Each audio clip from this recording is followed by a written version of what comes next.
Praise the Lord. இயேசுவின் நாமத்தில் உங்களுக்கு அன்பின் வாழ்த்துக்கள். ரொம்ப சந்தோஷமா இருக்கு. குறிப்பா இன்னைக்கு 31ஆம் தேதி டிசம்பர் இல்லையா, 2024 கடைசி நாள். இயேசுவ கூட பேச விரும்புகிறார். என்னன்னு சொல்லி முதல்ல வார்த்தை பார்த்துடலாமா? பாருங்க, அருமையான ஒரு வார்த்தை. 2 கொரிந்தியர் 9:15 இப்படியாய் சொல்லுகிறது. பைபிள் எடுத்து கவனித்து பாருங்க.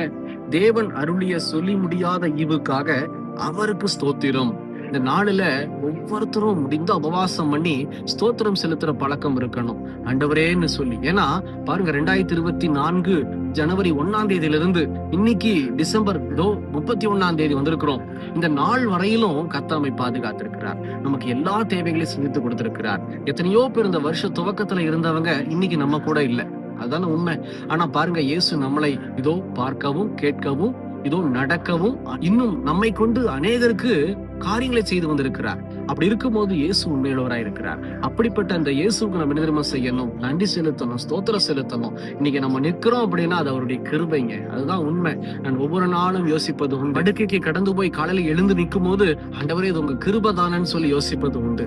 உண்மையிலேயே இந்த வருடம் முழுவதும் இயேசு நம்மை பாதுகாத்து அனைத்து காரியத்திலிருந்து நம்மை பாதுகாத்து விலக்கி இருக்கிறார். நிறைய விஷயம் நமக்கு தெரியாதுங்க, பின்னாடி நடந்த விஷயம்லாம் நமக்கு தெரியாது. அநேக விபத்துகளிலிருந்து கர்த்தர் நம்மை பாதுகாத்திருக்கிறார். பலவீனம் வராதபடிக்கு நம்மை பாதுகாத்திருக்கிறார். இன்னும் சொல்ல போனா இதோ தேவைகள் அநேகமா இருந்தாலும் அந்த தேவைகள் மத்தியிலையும் இயேசு நம்மை நடத்தி இருக்கிறார் இல்லையா?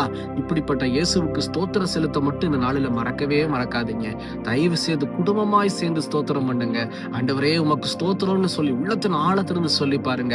இதைதான் இயேசு விரும்புவார். இந்த ஆண்டு முழுவதும் கர்த்தர் நம்மை பாதுகாத்ததுக்காக ஸ்தோத்திரம். நீ வருகிற ஆண்டும் கர்த்தர் நம்மை பாதுகாப்பார். அதுதான் உண்மையான ஒரு ஆசீர்வாதம். கண்களை மூடி ஸ்தோத்திரம் செலுத்துவோமா? எல்லாரும் ஒரு விஷயம் கண்களை மூடி. ஆண்டவரே, எங்களை நேசிக்கிற நல்ல தகப்பனே, இந்த நாளுக்காக நன்றி செலுத்துகிறோம். அப்பா, இந்த 2024 முழுவதும் எங்களை பாதுகாத்தீரேப்பா. பலவீனம் இல்லாதபடிக்கு எங்களை பாதுகாத்தீரே, தேவைகளை சந்தித்தீரே. ஆண்டவரே, எத்தனையோ கஷ்டங்கள், எத்தனையோ காரியங்கள் வந்த போதில் இந்த வருடம் முழுவதும் எங்க கூட இருந்தீங்களேப்பா. எங்க குடும்பத்தை பாதுகாத்தீங்களே. நீங்க தந்த வேலைக்காக, பிசினஸ்க்காக, ஆண்டவரே ஊழிய பாதைக்காக, ஆவிக்குரிய ஆசீர்வாதத்துக்காக, பாதுகாப்புக்காக, எல்லாவற்றுக்காக உமக்கு ஸ்தோத்திரம், ஸ்தோத்திரம், ஸ்தோத்திரம், ஸ்தோத்திரம், ஸ்தோத்திரம். ஆண்டவரே தகப்பனே, இந்த வருடம் முழுவதும் கூட இருந்தது போல இனி வரக்கூடிய நாட்களும் கூட இருப்பீர் என்பதாய் நாங்கள் விசுவாசித்து உங்களுடைய நாமம் மட்டும் மகிமைப்படட்டும்னு சொல்லி உயர்த்துகிறோம், எங்களை தாழ்த்துகிறோம். நாங்க சிறுகணும், நீங்க மாத்திரம் தான்ப்பா பெருகணும். உண்மையே துதித்து ஸ்தோத்தரிக்கிறோம். எல்லா துதி கன மகிமை எல்லாம் என் இயேசு ஒருவருக்கேன்னு சொல்லி எங்களை தாழ்த்துகிறோம், அர்ப்பணிக்கிறோம். இயேசுவின் நாமத்தில் ஜெபிக்கிறோம் பிதாவே, ஆமேன், ஆமேன். பிரியமான சின்னமே, கர்த்தர் இந்த ஆண்டு முழுவதும் பாதுகாத்திருக்கிறார். இந்த ஆண்டு முழுவதும் இதோ கர்த்தர் நம்மை நடத்தி இருக்கிறார். கர்த்தருக்கு ஸ்தோத்திரம் உண்டாவதாக. அதே போல நம்முடைய கடைசி கால அபிஷேக ஊழியத்தை அநேக பேர் ஆசீர்வாதமா நீங்க பார்த்துட்டு இருக்கிறீங்க. இந்த வார்த்தை உங்களுக்குள்ள கிரியை செய்து கொண்டு இருக்கிறது.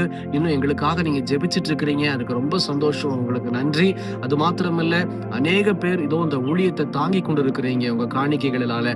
அதற்காகவும் கர்த்தர் உங்களை ஆசீர்வதிப்பாராக. அதற்காகவும் நன்றி செலுத்துகிறேன் இயேசுவின் நாமத்தில். கர்த்தர் உங்களை இன்னும் அநேக காரியங்களை உங்களுக்கு எடுத்து பயன்படுத்தி உங்களை பலப்படுத்தி பாதுகாப்பாராக. உங்களுக்கு உண்டான எல்லாவற்றிலும் கர்த்தருடைய நாமம் மயப்பட போகிறது. வருகிற ஆண்டிலும் தொடர்ச்சியாய் இதோ இந்த ஊழியத்துக்காக ஜெபித்துக் கொள்ளுங்கள். கர்த்தர் உங்களை இன்னும் அதிகமாக எடுத்து பயன்படுத்தி ஆசீர்வதிப்பாராக. குறிப்பா அட்வான்ஸ் ஹாப்பி நியூ இயர். கர்த்தர் உங்களை ஆசீர்வதிப்பாராக. God bless you.